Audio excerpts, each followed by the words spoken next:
I've heard plenty of people say, like, if your cost of goods isn't less than 25%, you're just wrong. And that's just not what the data says. And the other thing in this moment is not only does the data it never said that was the case, the inflation we've had for the past 3 years is absolutely showing up. I can't wait for you to hear from Nathan Hayes from Books and Benchmarks. He shares thoughts about how to enhance the financial management of your practice, but also has incredible insights on practice benchmarks. And some of them are not as historically accurate as the data might indicate. This is the Think Again podcast. I'm Scott Jentz, your host, and today you're going to learn about some incredible resources in the eye care industry that can help you build context for the many KPIs that arise in your business operations. Our guest is Nathan Hayes, who's a consultant, author, speaker. He serves as Director of Financial Services at IDOC, and now is Director of an optometry bookkeeping and benchmarking service, which is called, appropriately enough, Books and Benchmarks. Nathan, welcome to the Think Again podcast. Thank you so much for having me. I'm glad to have you. There's so many things that you speak well on. And I guess I want to ask you this. There's a lot of people who I like talking to about the expertise in financials because I've grown my knowledge there. And I know that I'm more wise about the financials of my businesses than I've been about my family finances. I'm thrilled I have my wife kind of as our family CFO. Are you as wise about financials outside of optometry as you are in the business? No, it's, and actually my sister's a CFP, a certified financial planner, and actually serves in eye care as well. And we'll often joke, like, my job is to sort of get the money through the practice and out the door. And then, like, if you want to know what to do with it, once you've taken it out of your business, that's someone else's job. So, I mean, I know enough to be dangerous, but I also, I prefer to stay in my lane. That's good advice for all of us, though, right? We don't have to know everything well. I like that. Well, let's talk about OD practices. I mentioned Books and Benchmarks. Can you tell us a little bit about what this service is intending to do in the market? Yeah, I've been consulting with independent practices for the better part of a decade now. And my consulting work is really around finances, overhead profitability, KPIs and benchmarks, and really understanding, like, how does an owner make great decisions for their business using data? Most owners, in my experience, intuitively are right about what their business needs when they feel like, hey, we need more space, we need more staff. But there's a lot of fear because you're putting on expenses, and optometrists, like many other small business owners, are pretty conservative, at least financially. And so using data to say, like, hey, you feel understaffed, your overhead says it, your benchmarks, productivity staff says it, like, go hire. And it's a lot of it's that. And so as I've been doing this, I've seen financials for over 1,000 practices now, and sort of in my head, that experience, I can intuit what normal is. But for Books and Benchmarks, we really wanted to update sort of what's available in the public domain for real-time overhead profitability at first, and we'll be building in operational benchmarks as well over time. And I think if you think about generic practices, P&L, for instance, and this is if you're doing it yourself, if your CPA is doing it, usually you'll have sort of top line revenue collections coming in, you have a cost of goods line, gross profit, and then you have an alphabetized list of everything else that you just kind of shoehorn in based on a QuickBooks file. And even for a CPA, their main mission in doing your books is to get to a net profit number to file taxes against, which is, it's one of the reasons we have accounting. But there is another use that your financials can play for you, which is to help you understand your business. When you talk about making data-driven insights from financials to make better decisions, you gave a couple examples earlier. I think about ones that often relate to, do I have the right cost of goods controls? But oftentimes the decision on the partners we use for costs of goods are related to other relationships we have, recommended vendors, special programs that run through the first half of a fiscal year, those sort of things. Yeah. Can you give me an example of how the data that comes from the financial insights actually makes a better decision, or it gives them a chance to say, I should do this, or maybe I should not get this piece of equipment? I'm trying to think of a good example. Do you have one? Sure. I mean, I think maybe if we think about overhead in a practice, it'd be useful to take a pause and think about how do we impact profitability. One of the things that we stress is if you think about your expenses, most of them are baked in and not very changeable. So even so, I mean, the easy ones like your payroll, you're not just going to cut people's hourly rate. Good luck. Let me know how that goes. Right. Your rent, you're not going to fire a third of your space. Your equipment costs, once they're there, are baked in. Down the line, marketing is a small expense. The G&A stuff, there's probably something there. Maybe it's personal. Maybe it's, we're spending a little extra on our account than we need to. But most expenses in a practice are pretty dialed in. And that actually includes cost of goods. At the end of the day, most of the time, if we have a lab job going out, that's because someone already bought something. If we have a contact lens expense generated, that's because someone bought something. And so from a cost control standpoint, the one area, even within cost of goods, that we can really impact is our inventory management and just when do we bring in new collections, swap stuff out. An implication of that is that revenues are the big area that impact overhead and profitability. And so if we see an issue, I'm first actually going to jump onto the revenue side and ask, are we charging enough for our fees and services? Is something broken in our revenue cycle where we did the work, we saw the patients, we dispensed the product, but we just didn't get paid? And sometimes even with cost of goods, and it's a hot button one, it's one I like talking about. A typical range for cost of goods is anywhere from like 24% of revenues to 35 or so. It's a big range, and it's hard. I've heard plenty of people say, like, if your cost of goods isn't less than 25%, you're just wrong. And that's just not what the data says. And the other thing in this moment is not only does the data it never said that was the case, the inflation we've had for the past 3 years is absolutely showing up in financials in a way that I'm sad for the practices that are dealing with it. But it is, I think, a comfort for people to know, like, yeah, everyone's payrolls are up. Everyone's cost of goods is up. And maybe even if you're basing your decisions or your self-evaluation on reports from a decade ago, you know what? That's not really what it looks like today. But I'm kind of going far afield on that. I think other areas where decisions get made, I think a lot of people go to the financials and ask, like, what am I spending too much? Where do I cut costs? And I'd actually rather flip that question and look at them and say, like, hey, are there areas we're under-resourced if we want to grow? If we're spending 3% of revenue on space and we're in, North New Jersey, I'm going to ask questions if you need to go into a bigger space. I mean, if you're from my hometown of Vicksburg, space is $8 a foot, so be it. But in a lot of places, like if you're spending less than normal, you might ask, are we starving ourselves of growth because we don't have enough space, because we don't have enough staff, because we haven't equipped that next lane to manage more patient flow? So I think it's oftentimes that's the side of, as a consultant, that I tend to focus on, is the growth side of, like, where do you need to spend to grow?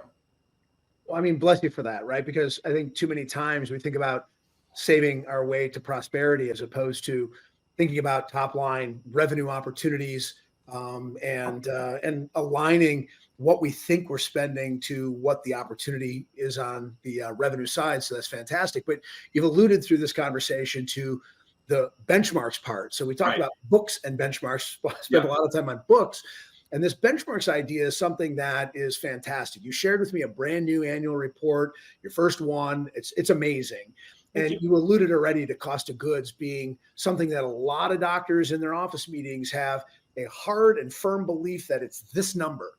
And I went through this report, and even on profitability, which through the consolidation by private equity has been, sort of said to be X, right? If you're 12%, you're really stinking at it. I mean, you have some incredible data here. What are some of the high level key learnings that have come from publishing this? I think the first one of these in our industry for over a decade. I think so. One is definitely the inflation story. And so we've, as a consultants, the way I was trained, and I think this is true, we prefer to think about sort of variable costs, fixed costs, and then profitability. And I'll define those briefly. The variable costs, we're going to put cost of goods and non-OSD staff together, because while there's big ranges for both of those numbers, historically at least, and it's a little noisier right now with all the inflation, when you put them together, they tend to land at about half the revenues. And that could be that you're a higher retail practice, 30+% cost of goods, but your staff costs are under 20%. A high medical practice often will have cost of goods in the low 20% range because more of the revenues are coming from professional fees. But to see all those medical visits, you tend to carry a larger staff, and so you have higher staff costs. a Medicaid practice might have cost of goods in the low teens because they're just dispensing $10 frames and lenses, but spend well over 30% of revenues on staff to be able to see, a kid every 8 minutes or something. But take all three of those examples, you put them together, the variable cost tends to land around 50% of revenue. So it's a more flexible way to understand a business. And it gives us some space to ask, like, hey, are we overstaffed? Are we overpaying our staff? Or is our cost of goods actually out of line? So that's one. And the real surprise there is not only that I would have told you 5 years ago that I'd expect that to be between like 45 and 52% of revenues. It's running like 48 to 56 with a median of 52% and a skew well above that. Like the inflation is just all over the data in a way that I think my message showed ease. And a lot of, when you're looking at the numbers, for most practices, you see the benchmark and say, okay, I look normal. I'm going to stop worrying about overhead and start focusing on growth. So that's one implication there. Another learning for us that was a surprise, our fixed overhead was lower than expected. I think that's really just a function of who we are benchmarking. The practices that use something like this, that are conscientious about it, their selection bias, they tend to be larger. They tend to be more efficient with their space and overhead. The other couple ones, when we started a couple of years ago, the cash sitting in checking accounts was unbelievably high. So we have a benchmark that we share that's basically a cash reserve target for a practice. Basically say like, hey, every quarter, if you're above this number, distribute. If you're below it, maybe keep saving up some cash. We were sitting, our average practice had like 5 times as much cash as we were recommending. And it was all the PPP and all the stuff that came out of the COVID relief that people were still really afraid of COVID resurgences. And so they were just sitting on it. That's all gone now. So people have finally distributed, invested in equipment, bought new space. That's a change over time. And the profitability story is a hard one to tell. And I don't know if you're on any of the Facebook groups where the debates of how we define profit come in. It's a hard thing to benchmark because owners set their salaries all over the map for completely legitimate reasons. But if you want to take that new term that private equity introduced, EBITDA, and try to benchmark it, you're going to have to do what's called a normalizing adjustment and adjust the owner's pay either up or down. And we're not actually doing that. We're letting our owners set their salaries where they want. Of interest, we report sort of what the doctor pay is for the practice overall. And what EBITDA is, and you can sort of imagine where doctor pays really high, EBITDA is a lot lower, where EBITDA looks really high, maybe the doctor isn't taking a salary at all in a single owner practice. Hi, Scott Jens here, host of the Think Again podcast. GPN Visions aims to help improve your eye care business, and my podcast guests deliver incredible content toward that goal. Make sure you subscribe to GPN Visions and invite your friends too. Before I ask a follow-up question on the topic of what benchmarking can do within a cohort, is there a way to get access to this benchmark report? Yeah, we are making it available for download. You just have to tell us your name, and we might send you a follow-up email. But we'll have a link in the show for you and all your listeners to do. And we see this as I've been doing this for over a decade. I think, my dad was an OD in the industry who did a lot. So it's a little bit of a vocation to share this. But, we also have a story we want to tell about what we're doing, how we're different, and we're happy to let people peek under the hood a little bit to see what we might be able to do for them. Well, we're glad you keep the family legacy. Dr. Jerry Hayes was instrumental in the old, MBA report that came out of groups like Essilor, and I'm glad to see you're doing it. Now, is there a way for me, if I'm part of what you're doing, to be able to not just look at the broad report, but cohorts of similar practices to mine so I can dial in on the details a little bit more? It's a great question. We're not big enough yet to do that. So usually on a cohort, you're looking for about 30 minimum before you can say like, hey, it's meaningful. So we're at about 150 client practices now. Probably need to triple that before we really start doing that. And one thing we want to be thoughtful about is like, how do you define differences? And so, because some people say like, I want to see all the practices in New York. Well, I mean, to be honest, if you're in downtown Manhattan or it's gonna, upstate somewhere, like that's not an apples to apples comparison. I'd rather put like downtown Chicago with New York and LA and downtown Nashville. Those practices probably have much more in common just from a expense standpoint. So we'll try to cohort those. We will try to cohort as we threshold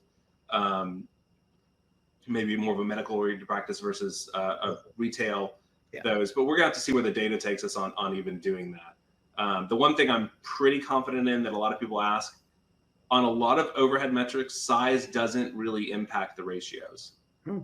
So certainly cost of goods, I don't see. I mean, we'll. I'm prepared to be wrong about this because I've already been surprised by what we're seeing. The fixed overhead definitely is impacted by size, but some of those things, like it's not at all clear to me that a larger practice gets that much more efficient on cost of goods, depending on what their revenue mix is. That's the interesting thing about data is that sometimes it tells you the truth. Well, you hope to get the truth out of it, and you hope to be open to hearing it, even if it contradicts your sort of expectations of what you thought going in. Right. So one other thing I can think about is people understanding this benchmarking, right? Financial services, both bookkeeping and benchmark analysis work that you're doing, is that people have used dashboards for practice management performance metrics, and probably a little less against financial metrics. They have their history of using a certain set. yeah. And you've got productivity and financials. I suppose your recommendation would be focus on both. Is one ultimately more important on a weekly basis? Oh, on the weekly basis, something like Edge Pro is much more useful. Much more useful. Productivity then. Productivity, because if you think about like even month to month, most things are pretty well baked in, right? I mean, even your payroll, although we've been surprised how varied it can look month to month, like you kind of know what hours your staff are going to work and you're going to pay them no matter what. The two things that really move month to month based on patient volume are going to be the revenues and cost of goods. And again, cost of goods is measured backward looking. It's not really a forward looking thing. Right. So no, if in fact, when I'm consulting with someone, we're going to their Edge Pro, the first thing I'm going to go look at is their patient counts and what's the movement in patient volume. And then we'll get into revenue per exam and some other things. But it's really, I think, it's very hard to grow your revenues and not be more profitable. It's been done. But it's hard. So I think if there was something you wanted to focus on, the most sustainable way to grow is grow your patient base, continue to grow that, and then behind that work on your standard of care, your revenue per exam. Obviously, collections matters a lot in our managed care environment. But on a week to week basis, that's the stuff I'd be focused on. Yeah. And then the financials are really going to tell a story about how efficient you are and whether. Again, whether you're over-resourced in something or under-resourced. And again, that can mean, I'll give one example. We had a practice owner that was doing $1.6 million by himself, single OD.